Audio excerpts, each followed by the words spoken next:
Trajneri kombëtar Silvinho do të jetë i detyruar të bëjë zgjedhje të tjera për repartin e sulmit sa i përket ndeshjeve të play-offit për pjesëmarrje në botror në fund të këtij muaji, kur mbeten pak më shumë se 2 javë nga fillimi i grumbullimit të kuqezimve. Situata sulmuesve është alarmante.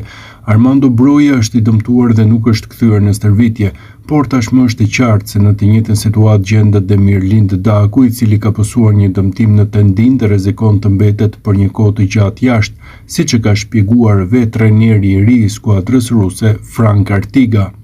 Ky fundit në prezantimin e tij para mediave është pyetur se si do të veprojë për shkak të mungesës së Dakut dhe ai ka bërë të qartë se lojtari nuk do të aktivizohet pa qenë në 100% të formës, pasi në rast përsëritjeje të dëmtimit pasojat do të ishin katastrofike. Kur erdha këtu po prisja me padurim mundësinë që të punoja me Dakun, por tani ai është i dëmtuar dhe kjo është një humbje e madhe. Po, skuadra është ndërtuar rreth Dakut dhe ai është e pamundur që të zëvendësohet. Është e pamundur që të zëvendësohet në çdo skuadër, është e vështirë që të gjejmë diku tjetër cilësitë e tij. Ne duam që të kalojmë më shumë kohë në gjysmëfushën e kundërshtarit dhe gjithë skuadra e kupton që të gjithë duhet të jenë dhe të bëjnë më të mirën për të kompensuar mungesën e Mirlindit.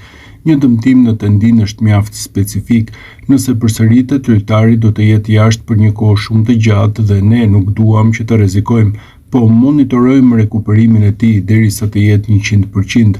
Ka data të përafërta për kthimin e tij, por jo një datë specifike, tha trajneri spanjoll i Rubin Kazanit, duke bërë të qartë se situata e Dakut është shumë problematike dhe shanset që ai të kthehet së shpejti në fushat e lojës janë shumë të vogla.